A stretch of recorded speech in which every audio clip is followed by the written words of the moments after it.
Hello everyone, welcome back to Lakshmi kitchen. ಇವತ್ತಿನ ಈ ವಿಡಿಯೋದಲ್ಲಿ ಈರುಳ್ಳಿ ಮತ್ತು ಟೊಮೆಟೊನ ಹಾಕಿ ಯಾವ ರೀತಿ ಒಂದು ಚಟ್ನಿ ಮಾಡ್ಬೋದು ಅಂತ ನೋಡೋಣ. ಈ ಚಟ್ನಿ ಅಂತೂ ದೋಸೆ, ಇಡ್ಲಿ, ಚಪಾತಿ ಮತ್ತು ರೊಟ್ಟಿ ಜೊತೆ ಅಂತೂ ಸಖತ್ ಕಾಂಬಿನೇಷನ್ ಅಂತಲೇ ಹೇಳ್ಬೋದು. ಹಾಗಿದ್ರೆ ಬನ್ನಿ ಯಾವ ರೀತಿ ಮಾಡೋದು ಅಂತ ನೋಡೋಣ. ಮೊದಲನೇದಾಗಿ ಒಂದು ಫ್ರೈಯಿಂಗ್ ಪ್ಯಾನ್ಗೆ 2 ಸ್ಪೂನ್ ಆಗುವಷ್ಟು ಎಣ್ಣೆನ ಸೇರಿಸ್ಕೋಬೇಕು. ಎಣ್ಣೆ ಚೆನ್ನಾಗಿ ಕಾದ ನಂತರ 1 ಸ್ಪೂನ್ ಆಗುವಷ್ಟು ಕಡಲೆಬೇಳೆ ಹಾಕೋಬೇಕು. ಹಾಗೆಯೇ 1 ಸ್ಪೂನ್ ಆಗುವಷ್ಟು ಉದ್ದಿನಬೇಳೆ, ನಂತರ ಒಂದು 4 ಸ್ಪೂನ್ ಆಗುವಷ್ಟು ಕಡಲೆ ಬೀಜನ ಹಾಕಿ ಚೆನ್ನಾಗಿ ಹುರ್ಕೋಬೇಕು.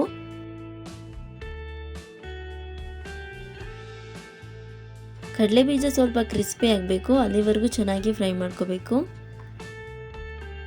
ನಂತರ ಇದಕ್ಕೆ 2 ಈರುಳ್ಳಿನ ಈ ರೀತಿ ಉದ್ದುದ್ದಾಗಿ ಕಟ್ ಮಾಡಿ ಹಾಕೋಬೇಕು. ಹಾಗೆಯೇ ಒಂದು 3 ಬ್ಯಾಡಗಿ ಮೆಣಸಿನ್ಕಾಯಿ ಕೂಡ ಹಾಕ್ಕೊಂಡು ನಿಮಗೆ ಖಾರಕ್ಕೆ ಎಷ್ಟು ಬೇಕೋ ಅಷ್ಟು ಒಣಮೆಣಸಿನ್ಕಾಯಿನೂ ಹಾಕೋಬೇಕು. ನಾನಿಲ್ಲಿ 4 ತೊಗೊಂಡಿದ್ದೀನಿ, ಅಷ್ಟೇ ಸಾಕಾಗುತ್ತೆ. ಹಾಗೆಯೇ ಒಂದು ಸ್ವಲ್ಪ ಹುಣಸೆಹಣ್ಣು ಹಾಕೋಬೇಕಾಗುತ್ತೆ. ಸೊ ಇಷ್ಟು ಹಾಕಿ ಎಣ್ಣೆಯಲ್ಲಿ ಚೆನ್ನಾಗಿ ಹುರ್ಕೋಬೇಕು. ಈ ರೀತಿ ಹುರ್ಕೊಳ್ಳುವಾಗಲೇ ಒಂದು ಸ್ವಲ್ಪ ಪುದೀನ ಸೊಪ್ಪು ಹಾಗೆಯೇ ಸ್ವಲ್ಪ ಕೊತ್ತಂಬರಿ ಸೊಪ್ಪನ್ನ ಹಾಕಿ 1-2 ಕಡ್ಡಿ ಕರಿಬೇವನ್ನ ಹಾಕಿ ಚೆನ್ನಾಗಿ ಹುರ್ಕೋಬೇಕು.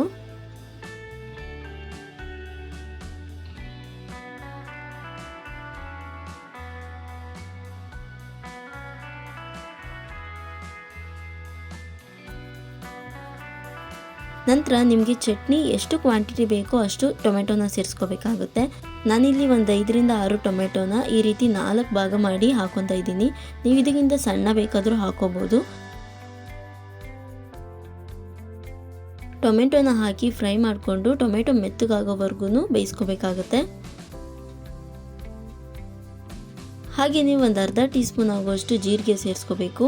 ನಂತರ ಒಂದು 5-6 ಎಸಳು ಬೆಳ್ಳುಳ್ಳಿ, ಹಾಗೆಯೇ ಸ್ವಲ್ಪ ಟೊಮೆಟೊ ಬೇಯೋದಕ್ಕೆ ಉಪ್ಪು ಹಾಕ್ಕೋಬೇಕಾಗುತ್ತೆ. ನಾನಿಲ್ಲಿ ಒಂದೇ ಸಲ ರುಚಿಗೆ ತಕ್ಕಷ್ಟು ಉಪ್ಪನ್ನೇ ಹಾಕ್ಕೊಂಡಿದ್ದೀನಿ.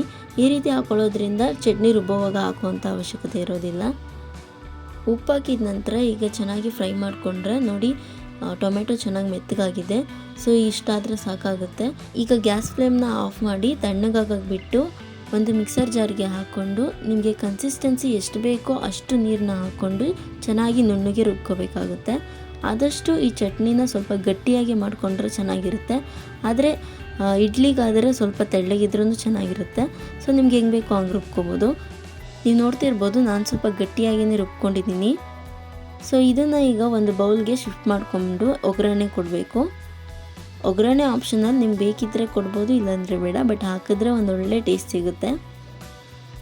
ಈಗ ಒಗ್ಗರಣೆ ಮಾಡೋದಕ್ಕೆ ಒಂದು ಫ್ರೈಯಿಂಗ್ ಪ್ಯಾನ್ಗೆ 1-2 ಟೇಬಲ್ ಸ್ಪೂನ್ ಆಗುವಷ್ಟು ಎಣ್ಣೆ ಹಾಕಿ, ಎಣ್ಣೆ ಕಾದ ನಂತರ ಸಾಸಿವೆ ಜೀರಿಗೆ ಹಾಕಿ ಚೆನ್ನಾಗಿ ಫ್ರೈ ಆಗೋಕ್ಕೆ ಬಿಡಬೇಕು. ಅದಾದ ನಂತರ ಒಂದು ಕಡ್ಡಿ ಕರಿಬೇವನ್ನ ಹಾಕ್ಕೊಂಡು ಹಾಗೆಯೇ ನಾನಿಲ್ಲಿ ಒಂದು ಒಣಮೆಣಸಿನ್ಕಾಯಿನ ತೊಗೊಂಡಿದ್ದೀನಿ, ಅದನ್ನು ಕೂಡ ಹಾಕ್ಕೊಂಡು ಚೆನ್ನಾಗಿ ಫ್ರೈ ಮಾಡ್ಕೊಬೇಕು. ಈ ಟೈಮಲ್ಲಿ ನಿಮ್ಗೆ ಬೇಕಿದ್ದರೆ ಹಿಂಗೆ ಹಾಕ್ಕೊಬೋದು.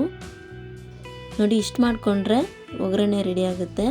ಇದನ್ನು ಈಗ ಮಾಡಿಟ್ಕೊಂಡಿರುವಂತಹ ಚಟ್ನಿಗೆ ಹಾಕಿ ಮಿಕ್ಸ್ ಮಾಡ್ಕೊಂಡ್ಬಿಟ್ರೆ ಟೊಮೆಟೊ ಮತ್ತು ಈರುಳ್ಳಿ ಚಟ್ನಿ ರೆಡಿ ಆಗಿಬಿಡುತ್ತೆ.